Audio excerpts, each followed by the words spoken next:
Olá, sejam bem-vindos ao projeto Programe Fácil. Meu nome é Gregory Pacheco e nessa aula nós vamos estar dando continuidade ao nosso curso de JavaScript. Bom, nessa aula nós vamos estar falando sobre strings, tá ok? A gente até já viu um pouco de strings durante o curso, tá certo? Mas nessa aula, esse vai ser um capítulo específico só para falar de strings, tá ok? Então, strings no JavaScript são compostos, são elementos compostos por valores inteiros de 16 bits sem sinal, tá ok? Nós temos strings literais, podem ser declaradas com aspas simples ou duplas, tá ok? Então eu posso ter aqui, ó, minha string, ou posso ter também minha string, tanto faz, tá ok? As strings também podem ser representadas através de sequências escapadas de caracteres hexadecimais. Como, por exemplo, eu posso ter aqui uma string declarada como, por exemplo, um /x a 9. Tá? Isso representa um caractere especial aqui, esse Czinho de marca. Tá ok? Então, ó, esse /x aqui é um coringa para dizer que eu estou escapando uma representação de string hexadecimal. Então aqui vem um código hexadecimal. Esse A9 é a representação de um código hexadecimal. Tá ok? Aqui esse link tem uma tabela com outras sequências hexadecimais que vocês podem estar consultando. Tá? Então aqui explica toda a representação hexadecimal, que é a base 16, tá certo? E aqui toda a matemática por trás dessa representação, todos os detalhes a fundo. É uma representação que é pouco utilizada. A gente usa a notação decimal. Existe também a notação octal, tá certo? Binária. Só que você pode sim representar a sua string através de um código hexadecimal ou também Unicode, que é o /U. Em vez de você escapar com /x, você escapa com /U e ele precisa e nesse caso aqui ele pede no mínimo 4 caracteres para representação Unicode. Tá ok? Nós temos aqui também o objeto string, tá? Eu posso criar um novo objeto string fazendo assim, ó, new string. E aqui dentro eu passo o texto da minha string. Então, minha string object. Tá ok? Então aqui ele me retornou um objeto complexo string, onde ele me dá aqui já a representação dessa string, né, onde cada posição, ó, o número das posições de cada caractere dentro da minha string. Se eu chamar aqui, por exemplo, eu vou criar uma string A chamada teste. Se eu chamar o typeof de A, vai me dizer que ela é uma string comum. Se eu chamo o typeof de B, vai dizer que isso é um object, tá ok? Então, essa é a grande diferença aí dos nossos dois objetos, um literal e um object.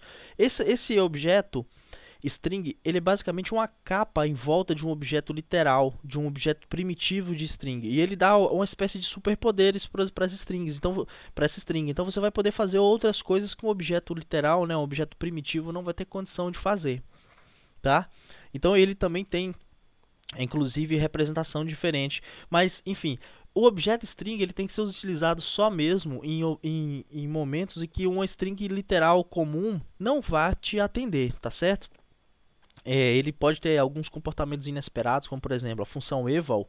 Se eu chamo a função eval de uma string 2 mais 2, ele me retorna o número 4. Ele vai avaliar aquela expressão e vai me retornar aqui um valor. Nesse caso, se eu chamar o eval de uma string, de um objeto string, ele vai me retornar o mesmo valor da string. Apenas uma representação de string do valor que ela já contém. Então você pode ser surpreendido aí por um comportamento um pouco diferente. Você precisa realmente usar o objeto string só quando você precisa mesmo dele. Ok? Quando você precisa, por exemplo, um método especial que é o length, que te retorna o tamanho de um string. Quando você precisa executar ele em um string literal, né, ele é original de um objeto string. Então, apenas objetos string tem esse comportamento. Só que o JavaScript tem a sacada o seguinte: se eu chamo aqui length de um string normal, o que ele vai fazer? Ele vai criar um objeto string dessa variável, vai passar a ter acesso a esse método, ele vai chamar esse método, vai retornar o valor e depois ele vai destruir imediatamente o objeto, tá ok? Não quer dizer que realmente esse atributo length pertence aqui ao meu objeto primitivo, não. O JavaScript vai criar isso em tempo de execução só para que a gente tenha o mesmo resultado, como se fosse de um objeto, por exemplo, do b.length. Não precisou de fazer todo esse trabalho, porque o objeto já tinha esse atributo, tá ok? Então a gente tem aí essa característica importante aí, por exemplo, do objeto length, do método length de um string. Tá? Aqui tem alguns atributos, alguns comportamentos, né, uns métodos que você pode estar aplicando a string. Eu vou mostrar alguns deles aqui que são importantes, como por exemplo o char art. Então retorna o código do caractere ou caractere na posição específica. Eu vou chamar aqui o char art da posição 2. Ele vai me falar que a posição 2 é o S, né? Então 0 o T, 1 o E e o 2 o S. Então ele me retornou aqui o char art, né? A posição desse caractere, qual o caractere, na verdade, que está na posição 2, tá certo? Ele fez o mesmo processo do length, ele também criou um objeto em tempo de execução, executou o método, fez o retorno e apagou o objeto da memória, tá ok? Isso aí, de certa forma, gera um pouco mais de processamento, mas também você tem uma economia de memória, uma vez que um objeto string ele ocupa mais espaço na memória do que um objeto, do que uma string primitiva, tá ok? Nós temos aqui outros métodos como indexOf e lastIndexOf. Como por exemplo, eu tenho aqui, por exemplo, a.indexOf. Qual que é o índice da letra E? Ou então da letra S? É 2, né? A gente acabou de testar que era 2. Então, ele falou para mim qual que é a posição da letra S na minha string. Eu também tenho lastIndexOf. Então, a.lastIndexOf aqui da minha letra T, por exemplo. Qual que é o último índice da minha letra T? Então ele me retornou aqui a posição 3, tá ok? Então é uma outra forma de você estar recuperando informação. O que nós temos aqui? Então aqui, ó, né? 0, 1, 2 e 3. Então tá ali minha letra T. Temos aqui o start with. Então a.start with. Quero saber se a minha string começa com H. Ele retornou false, que não começa com H, começa com T, então ele retornou true, né? Eu posso perguntar também se ele ends with, com o mesmo comportamento. Então a.ends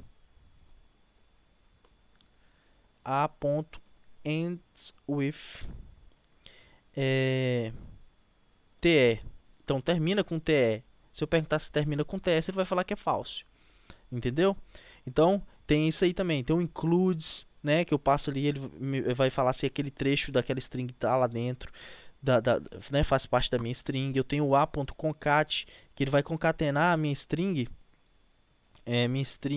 nova, né? Então ele retornou aqui uma nova string. Ele não mexe no valor de A, ele simplesmente concatena o valor de A com o que eu estou passando no parâmetro e me retorna aqui, ó, teste nova, tá ok? Então essa é uma forma. Enfim, tem vários métodos aqui importantes, match, né, para trabalhar com expressões regulares. Esse aqui a gente vai ver num capítulo exclusivo sobre expressões regulares, né, o replace, o to lowercase, ó, por exemplo, tem aqui o a.toUppercase. Olha lá, transformou me retornou uma string para mim, a versão dela em maiúsculo. Se eu quiser que ela agora passe a ter esse valor, então eu falo que a recebe a.uppercase. To uppercase. Agora sim, a passa a valer teste em uppercase, tá ok? Eu tenho aqui, por exemplo, o slice, ó, a.slice. Eu quero pegar aqui, quero fazer slice da minha string da posição, por exemplo, 3 até a 4. Qual que eu tenho da posição 3 até a 4? 0, 1, 2, 3. Então tem a letra T. 3 até a 4. 4 é o ponto de parada. Então pegou um caractere, né? Se você diminuir 4 menos 3, vai dar 1. Então o tamanho da string que ele vai retornar. Então se eu coloco de 4 a 5, ele já vai pegar TE para mim. Tá vendo? Então o slice é isso. Ele vai fatiando ali a sua string de acordo com os parâmetros que você passa. Tem a substring, que é muito importante, ó, retorna um subconjunto específico de uma string, definindo os índices inicial e final, ou definindo um índice e um tamanho, entendeu? Então você também pode estar utilizando o substring para você estar pegando ali pedaços da sua string, né, definidos ali por um ponto de início e de parada. Enfim, então tem vários métodos aí que vocês podem estar vendo, né? Eu vi a maioria deles com vocês, mas vocês podem vir estar estudando com mais detalhes. Por exemplo, o slice é um método que eu recomendo que você pegue com mais detalhes. O substring, vá mais a fundo, né? Porque só eles já dariam umas 2 aulas cada um. Então é para vocês saberem que existe, saber qual que é o funcionamento, e aí vocês podem estar entrando mais a fundo método por método, principalmente no momento que você for usar isso em programação, um momento que pedir, né, que você faça uso dele, você vai estar entrando mais em detalhes. Tá? Tem aqui também as strings multilinhas. A partir da versão 6 do ECMAScript, no JavaScript, ele passou a aceitar strings aqui, né, com crase, que é as strings multilinhas. Então se eu coloco aqui a crase, ó, então eu posso ter aqui, ó, minha string multilinha, tá ok? Em vez de eu ter que fazer assim, ó, minha barra n string barra n multi barra n linha, para ter o mesmo efeito, agora eu posso estar usando a crase para estar representando strings multilinhas, tá ok? Essa nova implementação, né, de literais permite expressões no seu conteúdo, né? Eu posso criar uma expressão mesmo de programação dentro do conteúdo da minha string. Então isso até já é um recurso que existe em outras linguagens de programação como Python, por exemplo. Agora também a gente tem isso no JavaScript, tá? Você pode estar fazendo strings multilinhas com interpolação de strings com as template strings. A gente vai ver isso com um pouco mais de detalhe agora, né? Então os template strings são declaradas com acento de crase, né, que é o acentozinho virado. Está aqui como acento grave, mas a gente conhece como acento crase. Eu pelo menos conheço como acento crase. Ao invés das aspas simples, né, essas strings podem conter placeholders.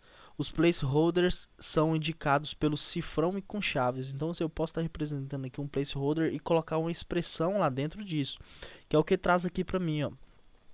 Tá? Então, eu tenho aqui a declaração da variável a e b, ó. A recebe 5 e b recebe 10. Antigamente eu precisava de representar dessa forma, ó. 15 aí eu faço a concatenação, concateno com o resultado, concateno com outra string, coloco barra n para poder quebrar a linha, e concateno com outra expressão e concateno com o ponto. Então dá mó trabalhão para eu ter esse resultado aqui, ó. Agora com as template strings eu posso simplesmente colocar aqui, ó, 15 aí eu coloco, né, o dólar e o abre e fecha chaves. Posso colocar a minha expressão lá dentro, posso usar o barra n aqui ou posso não usar, eu posso fazer assim, ó. Olha o que isso me retorna. Retornou 15. 15 é 15 e não é 20. Eu posso vir aqui e remover esse barra n, por exemplo, ó. Posso representar dessa forma que eu vou ter o mesmo resultado. Então aqui ele vai estar respeitando a minha quebra de linha da mesma forma, porque isso é uma característica das template strings. Então a gente viu nessa aula aqui um pouco sobre, na verdade a gente viu bastante coisa, né, sobre strings. A gente foi bem mais a fundo agora com strings, viu métodos, formas de representação, comportamentos dela com hexadecimal e Unicode, tá certo? Então agora sim a gente viu um pouco mais, com mais detalhe, como foi prometido, essa questão das strings, tá certo? Ainda recomendo que vocês façam bastante testes aqui com todos esses métodos. Entrem método por método, tirem um tempo bom, né? Aí umas 2, 3 horas para vocês estarem fazendo o estudo desses métodos, porque a gente está sempre manipulando strings durante o dia a dia de programação. Então é um capítulo aí que vale a pena você gastar bastante tempo nele, tá certo, gente? Bom, eu espero que vocês tenham gostado.